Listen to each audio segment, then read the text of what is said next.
Jai Shri Ram. Welcome all of you for today's grand finale session of the 21-day Ramayana course. As Santosh was mentioning, I would also like to congratulate all of you for making it for these many days. Every day you've been hearing Rama Katha, deriving great life lessons, and we will also be imbibing these lessons in our daily life.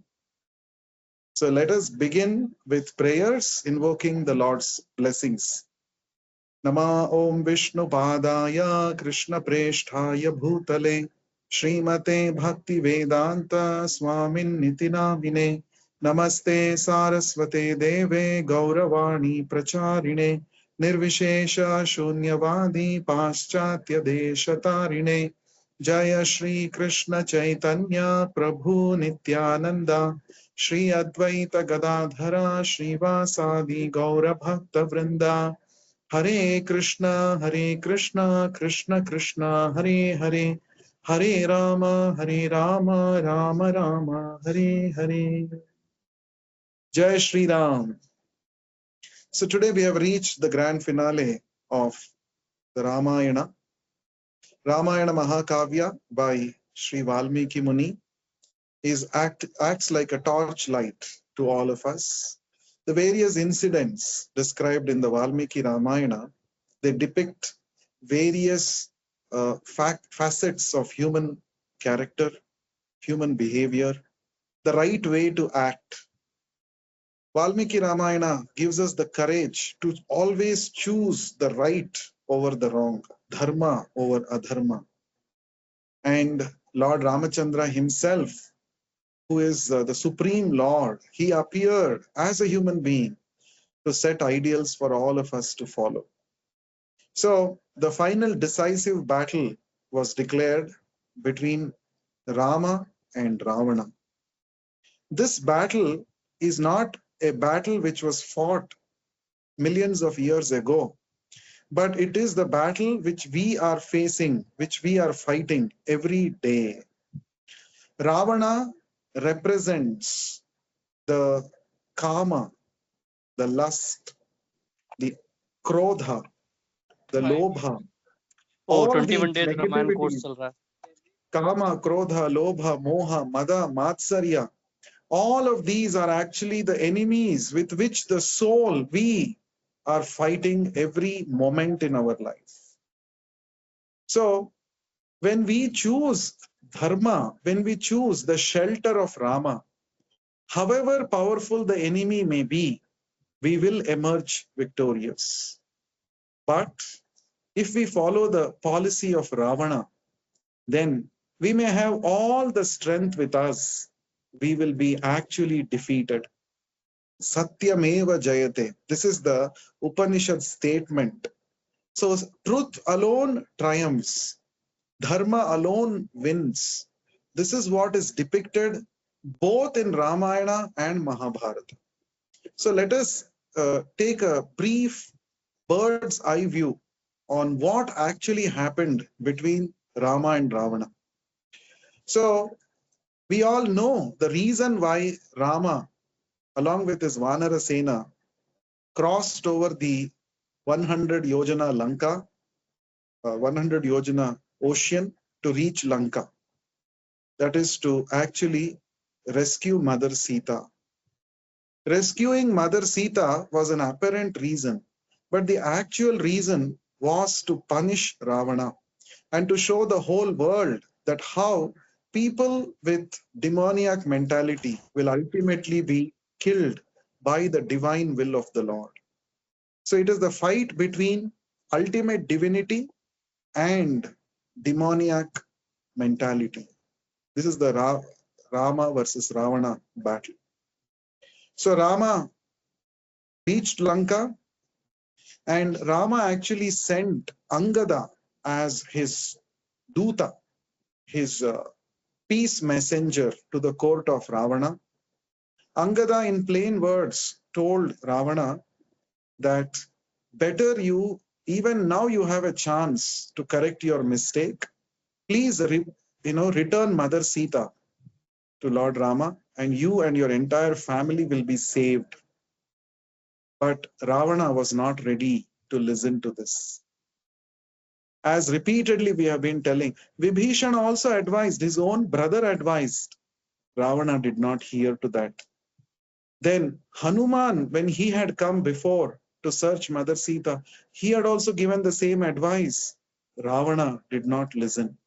So a person who is so hell-bent to satisfy his own karma, he actually becomes deaf to all the good instructions given by so many people.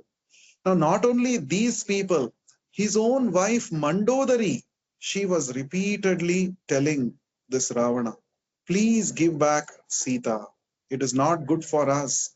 But this evil, wicked Ravana was not listening to all these good instructions.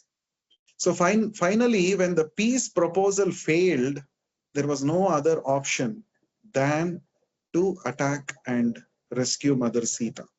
Laton ke bhoot baaton se nahi mante is a very famous saying. For some people, good words do not enter their mind. They can't take benefit from the good instructions given to them. So such people have to be physically punished. Only then they will learn their lessons.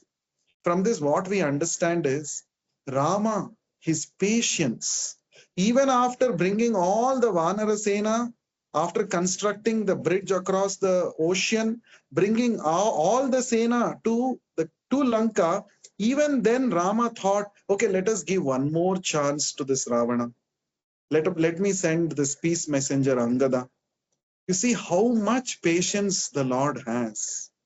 So, a lesson for all those who have power.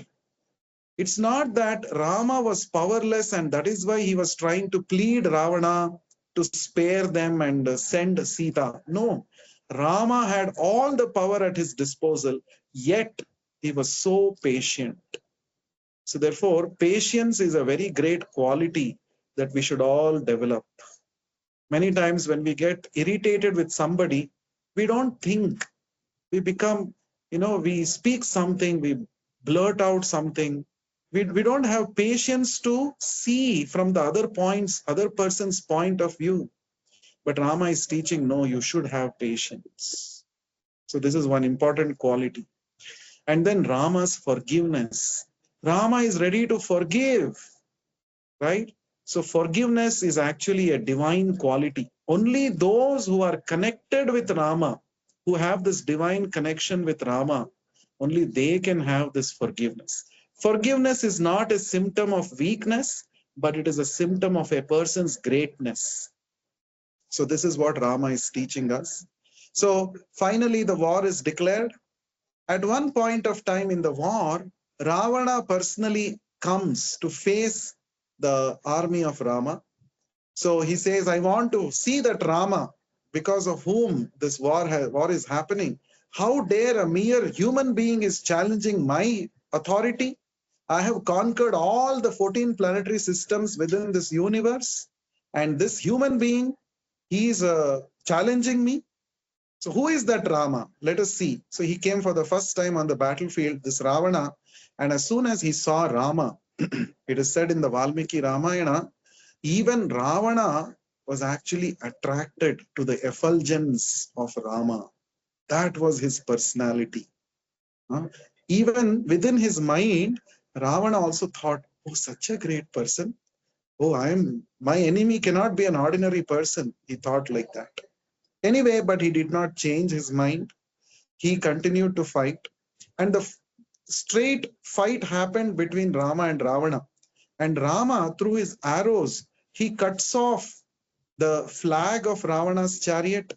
He cuts off the umbrella. He cuts off the bow of Ravana. He even destroys the chariot of Ravana. So Ravana falls down helplessly, unarmed on the battlefield. Now, when he is unarmed, that time Rama says, see, my principle is I will not attack a person who is unarmed. You are not having any weapon with you. So it is not my Kshatriya duty to fight against you.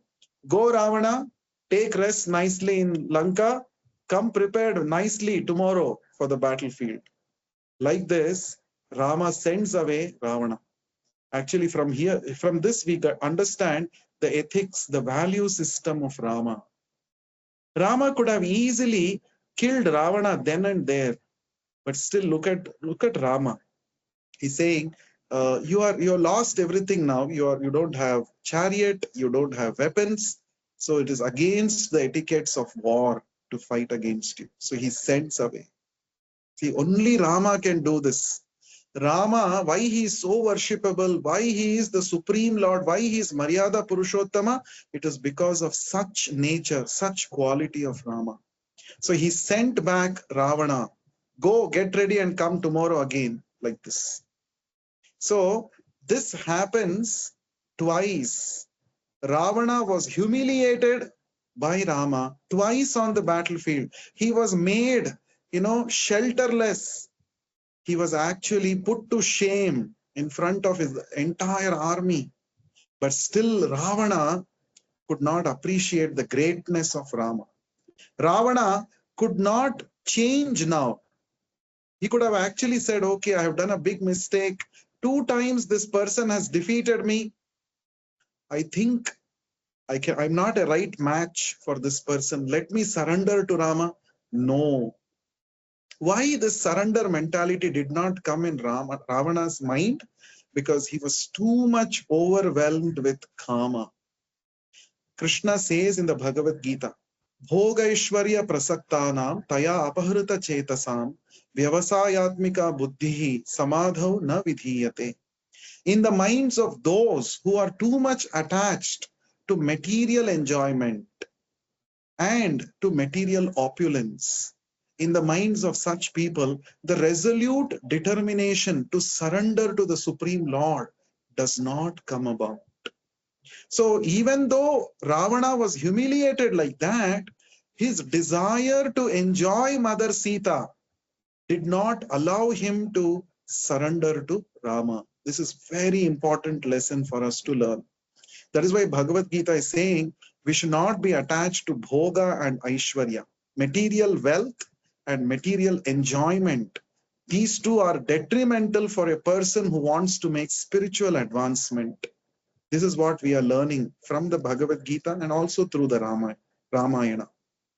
Now, after that, Ravana, he loses his son Indrajit. Lakshmana kills Indrajit. Indrajit was actually a very powerful warrior. Even Indra was defeated by him, but with the help of Vibhishana and with the weapons of Lakshmana was easily able to defeat and kill this Indrajit. Then also Ravana did not change his mind. Then there were many other great warriors, Prahasta and many other warriors. They were all killed by Rama.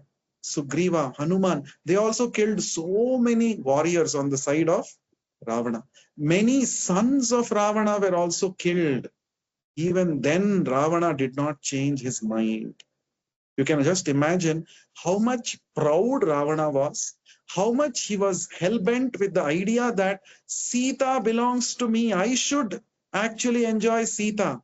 This was his wicked mentality.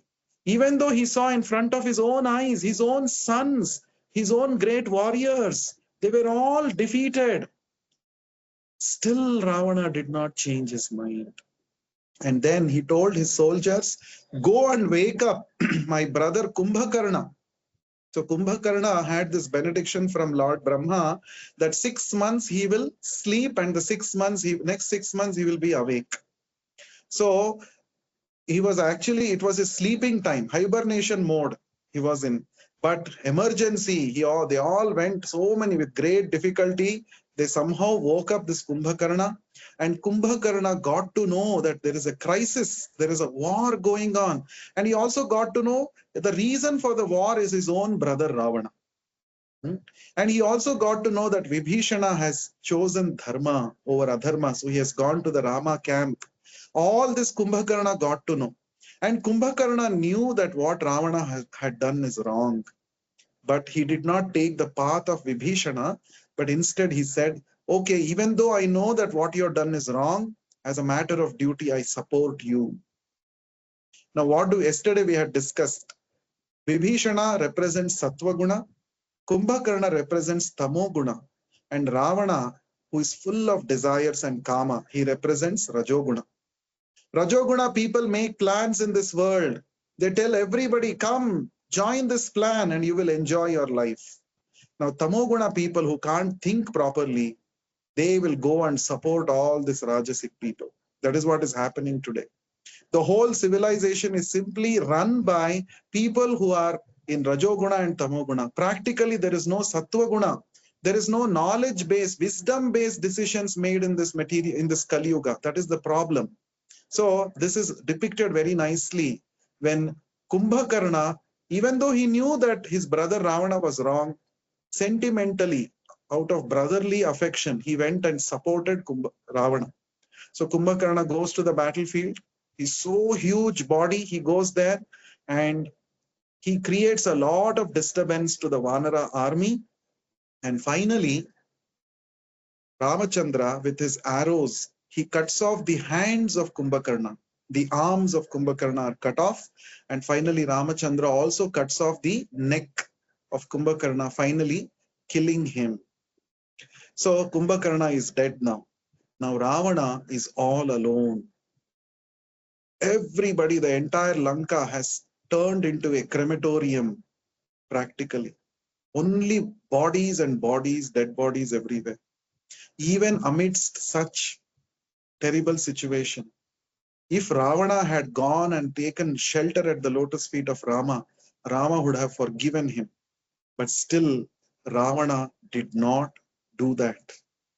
Instead, he thought, by my own strength and ability, I have got blessings of Lord Brahma, I have got blessings of Lord Shiva. All these blessings will help me. With power, I'm going to defeat Rama. He was thinking like this. This is an example for Mudha, foolish. Even though truth is right in front of his eyes, he is not able to accept the truth.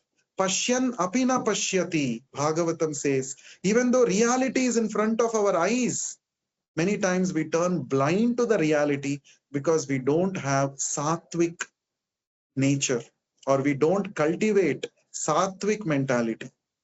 So the Rajoguna, too much desire, too much being passionate blinds us to reality. That is what happened with Ravana. See, one more learning we understand, Ravana, for in the blazing fire of his kama, what all went as ahuti, who all were offered as ahuti in his blazing fire of kama, all his own relatives, his own army, his own great warriors, finally his own sons also. That is why Krishna says, if you want to lead a happy, peaceful life, you should control your kama. You should regulate your kama. Unregulated kama is like fire. It will consume everything around you. Finally, it will consume yourself. That is what happened with Ravana. So finally, again, Ravana comes to the battlefield all alone this time, but with so much pride. And at that time, for the final decisive battle, Indra from the Swargaloka sends a celestial chariot for Ramachandra at his service. So you see, all the Devatas are also eager to render service to God. Devatas are not supreme God. Devatas are all empowered by God. They are all waiting for an opportunity to render service to God, to Ramachandra. So this particular Vahana, this particular chariot, which was well equipped, which had many celestial features, and which had Matali, an expert driver, chariot driver, that was sent by Indra, and Ramachandra got on that special chariot sent by Indra. Then there was a fierce battle between Rama and Ravana. And Matali plays a very important role here.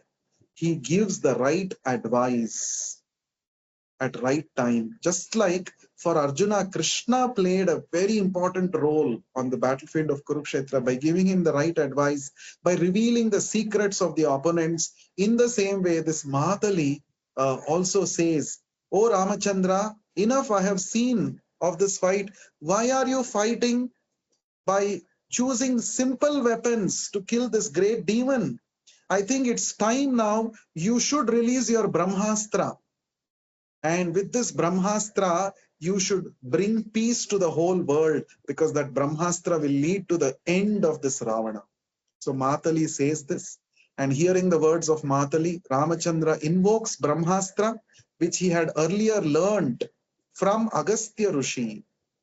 So Agastya Rishi had given him some astras during the Aranya Parva. We see this. And then Ramachandra releases that Rama Bana, and in which he invokes the Brahmastra, the ultimate weapon. And with this single arrow, Ravana meets final death. That Ravana, because of who was so proud of his power and position, who had thought that he is Vishwa Vijeta, he had conquered the whole world.